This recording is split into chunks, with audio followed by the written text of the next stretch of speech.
항상 존경하고 사랑하는 시청자 여러분, 안녕하십니까? 비어있어 보여도 속이 꽉 차있는 시사 깡통입니다.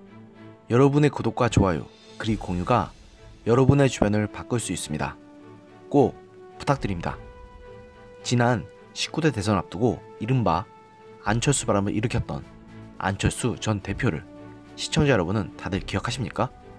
서울대 의대를 졸업하고 각종 강연을 통해서 청년들에게 인기를 얻었던 안철수 전 대표는 지난 2012년 19대 대선에 출사표를 던졌지만 현 대통령인 문재인 후보와의 단일화 과정에서 심각한 갈등을 빚었고 결국 안 전 의원의 사퇴 덕분에 문 대통령이 야권 단일 후보로 선출되었지만 끝내 당시 당선자였던 박근혜 전 대통령에게 밀려 낙선했었지요.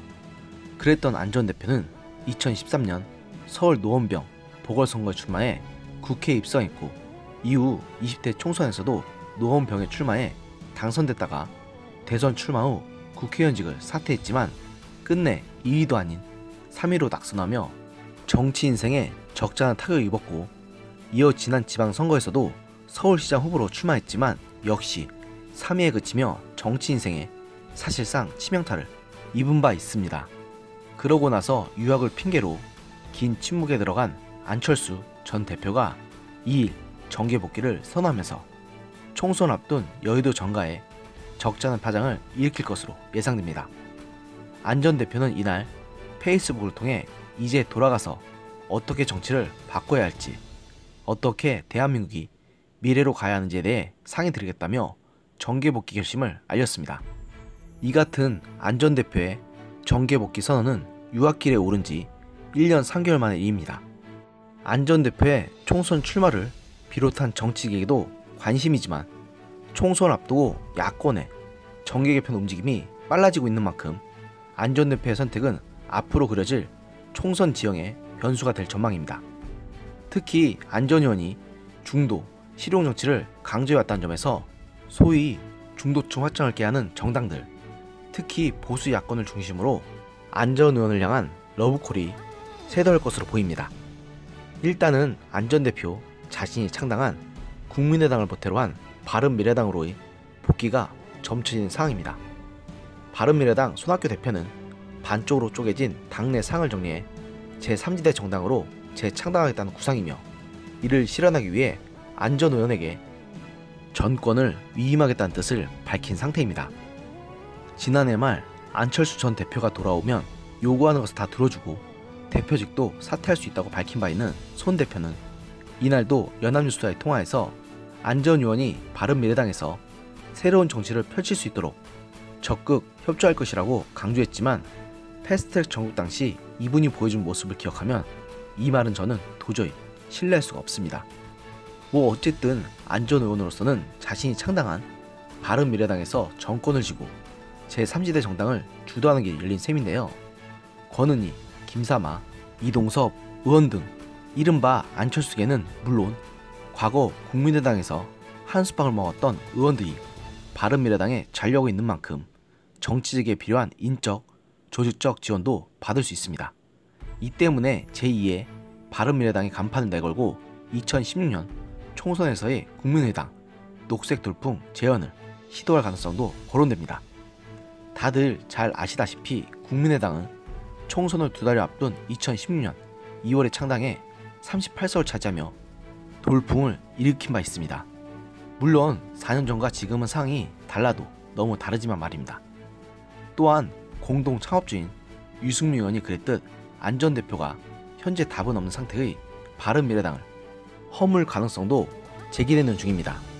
이 경우에는 안 전 의원이 자유한국당을 중심으로 거론되는 보수 빅텐트에 참여할지 여부도 주목됩니다. 마침 한국당 황교안 대표도 전날 기자간담회에서 안철수계 의원들과의 접촉 여부에 대해 헌법 가치를 존중하는 모든 정치 세력과 정말 열린 마음으로 대화를 시도하고 있다며 가능성 자체를 부인하지는 않았기 때문입니다. 따라서 중도로의 확장이 절실한 한국당은 문재인 정권 심판을 앞세워 안 전 대표를 향한 구애를 이어갈 것으로 보이는데요. 물론 관건은 안 전 대표가 한국당이 내밀 손을 잡을지입니다. 하지만 현재로서는 가능성이 그다지 높아 보이지는 않습니다. 안 전 대표는 이날 이념에 찌든 기득권 정치 세력들이 사상 결단하며 싸우는 동안 우리의 미래 세대들은 계속 착취당하고 볼모로 잡혀있을 수밖에 없다고 밝혔는데요. 사실상 한국당에 대한 부정적인 인심을 감추진 않은 것입니다. 지난 2018년에 여러 차례 러브콜을 보냈던 새로운 보수당도 안 전 의원의 또 다른 선택지로 거론됩니다. 새 보수당 하태경 창당준비위원장은 이날 기자들과 만나 안 전 의원의 귀국을 열렬히 환영한다. 안 전 대표가 추구했던 새 정치의 가치는 여전히 유효하다고 밝히며 안 전 의원을 향한 적극적인 구애에 나섰는데요. 하지만 새 보수당을 주도하는 바른정당계가 그동안 바른미래당 내에서 국민의당계와 정체성 및 노선을 놓고 끊임없이 갈등을 거듭해온 점은 안 전 의원의 새 보수당 합류에 걸림돌로 꼽힙니다.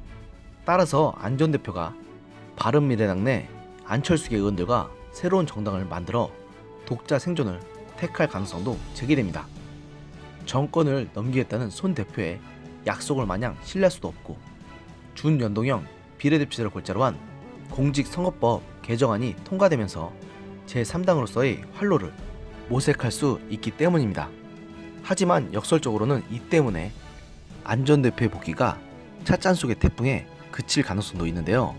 그동안 안 전 대표가 정치 결단을 내리지 못하는 모습을 여러 차례 노출한 데다 안 전 대표 역시 8년 전 정계에 처음 입문했을 때와 비교해 참신함이 떨어진 측면이 있기 때문입니다. 실제로 최근 한국갤럽의 차기 정치 지도자 호감도 조사에서 안 전 의원은 호감도 17%, 비호감도 69%를 기록했습니다. 이는 조사 대상 7명 중 호감도는 가장 낮고 비호감도는 가장 높은 수치입니다. 이에 대해서 박형준 동아양대 교수는 연합뉴스와의 통화에서 안 전 의원이 과거 돌풍을 일으켰을 때의 안철수가 아니다라며 기본 지지 기반이 약한 안 전 의원으로서는 어려운 상황이라고 평가했는데 안 전 대표의 정계 영향력이 사실상 소멸한 지금 상황으로 보자면 박 교수의 저런 의견에 동의할 수밖에 없는 상황입니다. 한편 안 전 의원의 지역구 출마 여부도 관심을 끄는 상황인데 지역구에 출마하면 과거 당선됐던 서울, 노원병 또는 고향인 부산이 유력하다는 전망이 나오고 있습니다. 하지만 어느 쪽이든 안 전 대표가 정계에서 영향력을 잃은 지금 상황에서는 험질한 평이 중론인데 출마를 강행한다 한들 안 전 대표가 얼마나 좋은 성적을 낼지에 대해서는 사실 회의적입니다. 지난 2012년 안철수 전 대표가 이른바 안철수 바람을 일으켰을 때만 하더라도 안 전 대표는 그야말로 성경에서 말하는 메시아로 보였습니다. 그러나 지금 보자면 안 전 대표는 대통령이 되겠다는 욕심에 눈이 멀어서 문재인이라는 역사상 최악의 대통령이 나타나는데 큰 일조로 한 역적으로밖에는 보이지 않습니다. 그런 상황에서 안 전 대표가 정계에 복귀한다 한들 골수 지지자들 말고는 다른 사람들을 끌어당길 힘이 있을까요? 오히려 보수 분열을 회책해서 이 나라를 혼란에 구렁텅이로 몰아넣은 원흉이라는 따가운 시선을 극복할래야 극복할 수가 없습니다. 그런데도 굳이 정계에 복귀하겠다는 뜻을 밝히는 것을 보면 대체 저분은 무슨 생각을 하는 건지 도대체 알 수가 없습니다. 하지만 분명히 말하겠습니다. 지금 안 전 대표가 정치적으로 유효한 영향력을 끼치던 시기가 아닙니다. 그렇기 때문에 안 전 대표의 과거를 기억하는 사람들이 얼마나 안 전 대표에게 표를 던질지 전망은 비관적입니다. 오늘의 영상은 여기까지였습니다. 들어주셔서 감사합니다.